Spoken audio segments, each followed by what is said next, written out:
it's called Creepy Connie. Oh no! Yeah! After they go back to the hotel, Luke is super excited and can't stop talking about Halloween Horror Nights.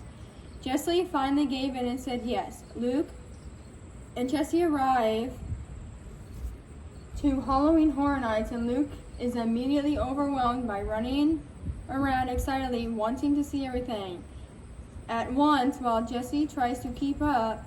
As they are walking through the scary zones, Luke suddenly freezes and convinced he sees Creepy Connie in a mask. Luke suddenly freezes, convinced he sees Creepy Connie in a mask, and he gets super freaked out and insists on leaving, even though he's been looking forward to this all day.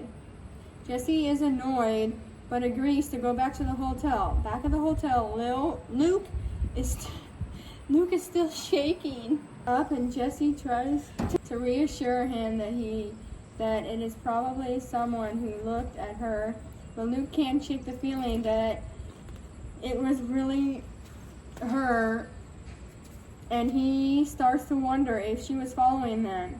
As they entered their room, they heard the shower running. Suddenly, Bertram came out, rapping, "What are you doing back so early? You're only gone for an hour." Luke screamed and saw a Creepy Connie. Jessie, annoyed, quickly aggravated, Okay, calm down. Remember, we're in a hotel. You can't be screaming at 8 o'clock at night.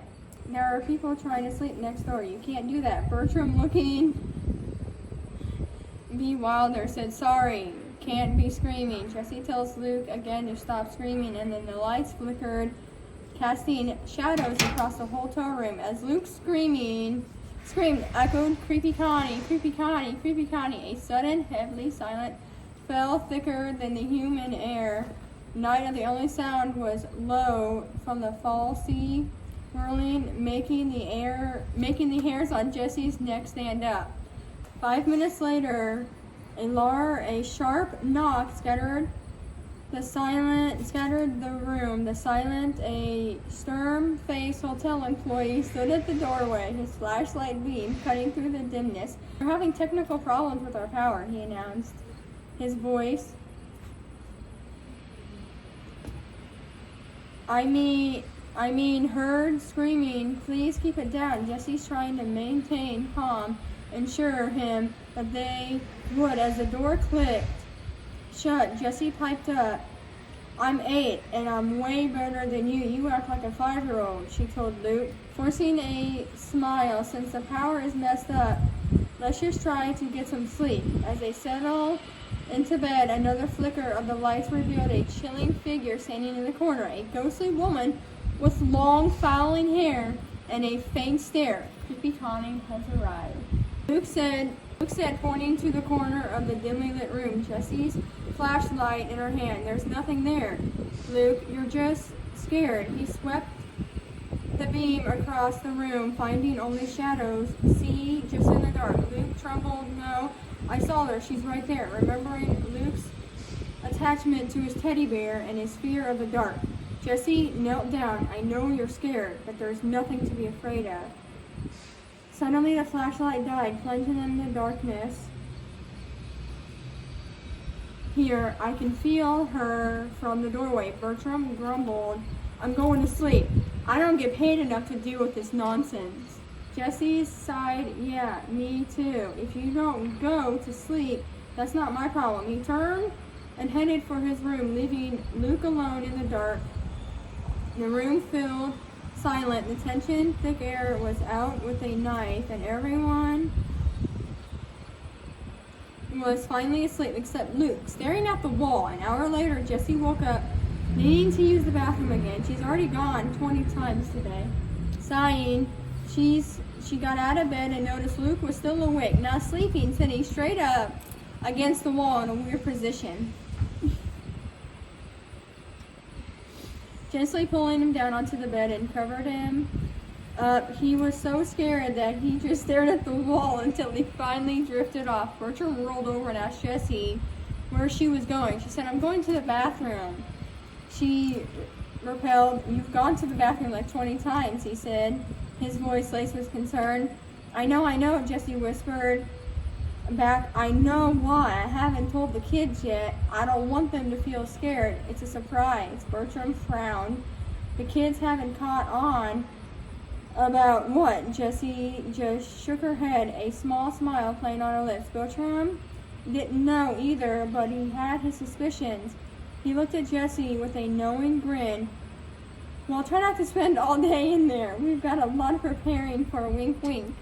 As the parade music swells and the first float rolls into view, Mr. Bertram gets the better of her pressing Jessie's about the mysterious conversation. Jessie deflects, brushing it off as grown-ups, but inside her mind, she glanced at the kids, their face all lit with excitement, and knows this isn't the time or place. The parade unfolds in a whirlwind of colors and characters, but Jessie can't shake the feeling that she needs to tell the kids soon.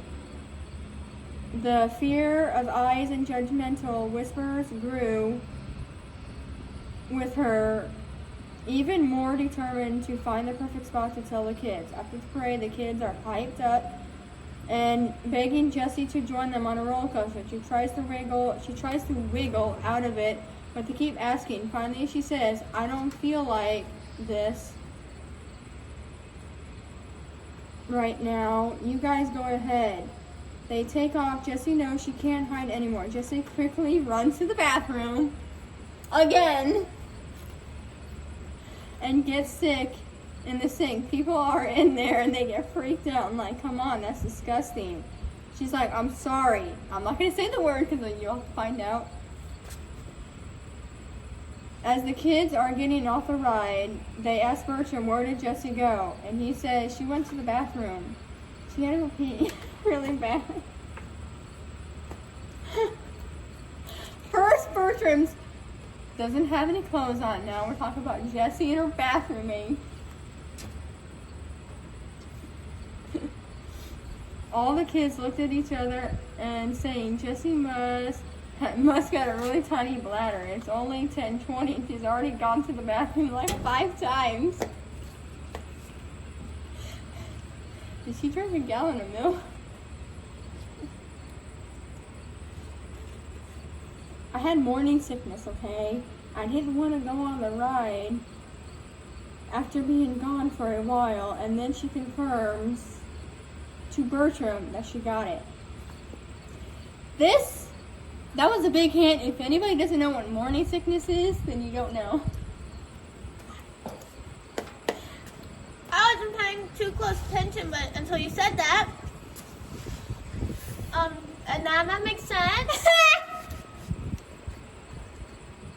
Later that night, after the fireworks explode in the sky, Jessie gathers the kids in a scheduled spot with trembling hands, and she pulls out a tiny character outfit, her voice thick with emotion as she announced, "I'm pregnant." The kids' inhale shock gives way to a flurry of questions and reflection, ranging from the disbelief to excitement in that moment. Surrounded by the dazzling lights and the love of her makeshift family, Jessie realizes she couldn't have chosen a more perfect way to tell the kids.